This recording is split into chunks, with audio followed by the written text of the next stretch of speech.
వందనాలు. Good Friday శుభాకాంక్షలు. ఈ సమయంలో మనం 6వ మాటను ధ్యానం చేద్దాం. చిన్న ప్రార్థన చేసుకుందాం. పరిశుద్ధుడైన తండ్రి, ప్రేమ కలిగిన దేవ, నీకు వందనాలు, స్తుతులు, స్తోత్రం తెలుస్తా ఉన్నాం. తండ్రి, మీరు శిలువలో పలికిన 6వ మాటను ధ్యానం చేస్తుండగా మాతో మాట్లాడి తండ్రి, నీకు జీవించడానికి సహాయం చేయమని యేసు నామములో ప్రార్థిస్తున్నాం తండ్రి. ఆమేన్. యోహాను సువార్త 19వ అధ్యాయం 30వ వచనం.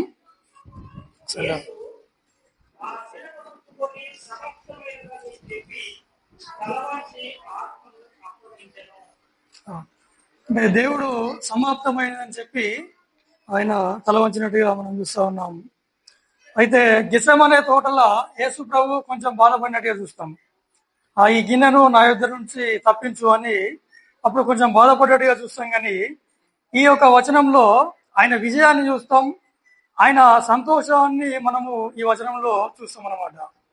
ఏదైనా ఒక ఆట ఆడుతున్నప్పుడు లాస్ట్ స్టేజ్కి వచ్చినప్పుడు వాళ్ళు ఒక కేక పెడతారు. అది చాలా సంతోషకరమైనటువంటి కేక్ అనమాట. మన క్రికెట్లో చూస్తే ఇక లాస్ట్ బంతి కొట్టినప్పుడు అందరూ కూడా ఒక కేక పెడతారు అన్నమాట.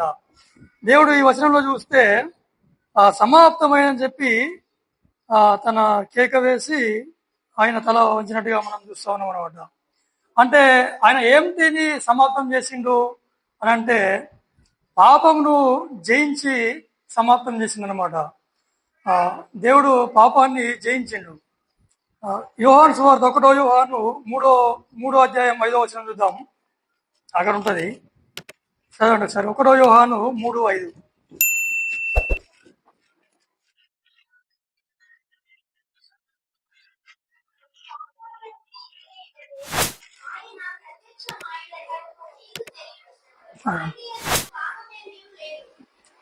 ఆయన పాపాన్ని తీసివేయడానికి ప్రత్యక్షమైందనమాట. పాపాన్ని తీసేసి ఆయన సమాప్తమైందని అన్నాడు. అట్లనే చూస్తే బలులను సమాప్తం చేసిండు యేసు ప్రభు. ఏవేల నుంచి యేసు క్రీస్తు దాకా మనం బలులు అర్పించుకుంటా వచ్చినాడు మన పితరులు. కాబట్టి ఆయనే లాస్ట్ గా చివరిగా బలైపోయి బలులను సమాప్తి చేసిండు యేసు ప్రభు. అంటే బలు లేకుండా సమాప్త బలి చేసిందనమాట. ఆ రోజుల్లో అనుదిన బలి ఉండే అనమాట. ఎబ్రి 10:12 ఒకసారి చూద్దాం. ఎబ్రి 10:12.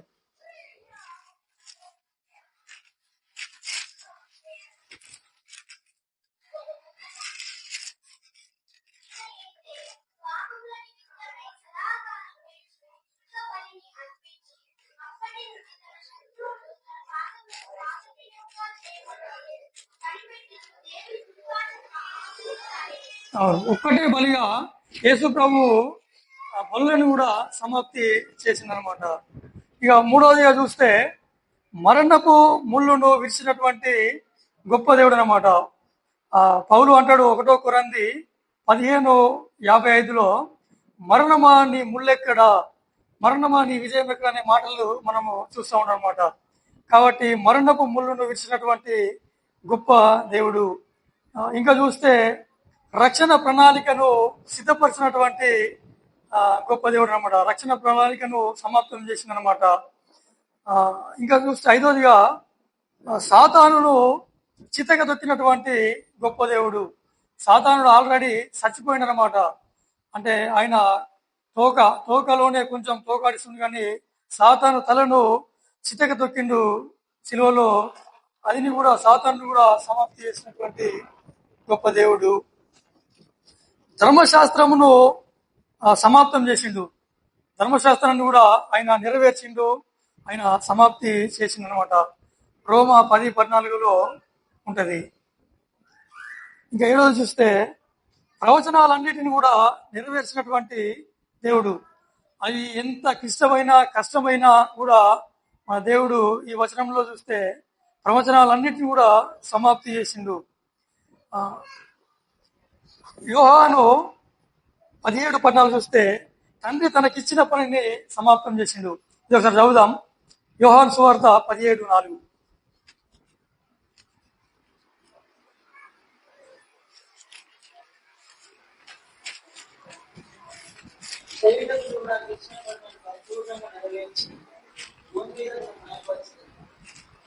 అవును, దేవుడు ఏదైతే తనకిచ్చిండో తండ్రి ఆ పని అంతటిని కూడా సమాప్తి చేసిందనమాట.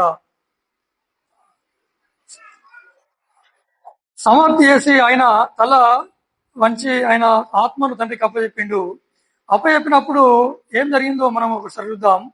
మత్తయి సువార్త 27వ అధ్యాయం 50వ వచనం. మత్తయి సువార్త 27:50 చూద్దాం.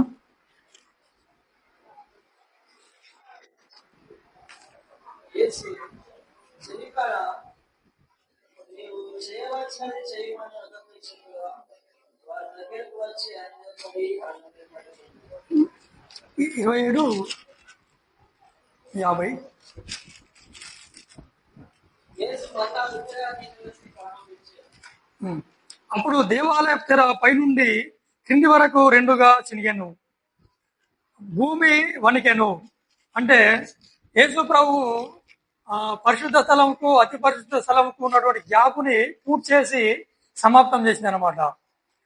అంటే మనము దేవుని యొక్క ముఖ దర్శనం చేసుకునే భాగ్యాన్ని మనకు కలగజేసింది అనమాట. అప్పుడు ఏమైందంటే దేవాలయపు తెర పైనుండి కిందికి రెండుగా చినిగిపోయింది అనమాట. భూమి వణికెను, బండలు బద్దలాయను.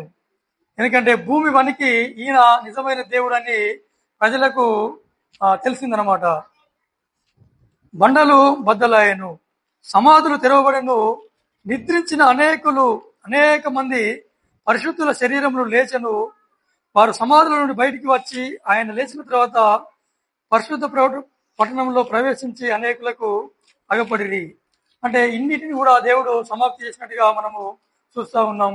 పాపాన్ని సమాప్తి చేసిండు, బలులను సమాప్తి చేసిండు, మరణపు ముళ్ళును విరిచినటువంటి దేవుడు రక్షణ ప్రణాళికను సమాప్తి చేసిండు, సాతాను శిరస్సును చితగదొక్కిండు, ధర్మశాస్త్రాన్ని సమాప్తి చేసిండు, ప్రవచనాలన్నిటిని కూడా నెరవేర్చి వాటిని సమాప్తి చేసిండు. అట్లాగనే దేవునికి మనకు ఉన్నటువంటి దూరాన్ని పూర్తి చేసి ఆ యొక్క పరిశుద్ధ స్థలంకు అతి పరిశుద్ధ స్థలంకు ఉన్నటువంటి గ్యాప్ను పూర్తి చేసి దేవుణ్ణి ముఖ దర్శనం చేసుకునే గొప్ప భాగ్యాన్ని మనకు కలిగేసింది. కాబట్టి ఈ మాటల్లో ఉన్నటువంటి నీతి ఏంటంటే దేవుడు తండ్రి తనకిచ్చినటువంటి పనిని ఎలా నెరవేర్చిందో మన యొక్క విశ్వాస జీవితంలో కూడా దేవుడు మనకిచ్చినటువంటి పరిచర్యలో ఏ తలాంతులు అయితే మనకు దేవుడు ఇచ్చిండో ఆ తలాంతులను మనం నెరవేర్చి మనము ఎప్పుడు మరణిస్తామో తెలియదు. కాబట్టి మరణించే సమయానికి సమాప్తమైనది అనేటువంటి మాట మనం పలకగలిగే స్థితిలోకి మనం రావాలని మనవి చేస్తూ ఈ వాక్యాన్ని ముగిస్తున్నాను. దేవుడి వాక్యాన్ని దీవించిన గాక.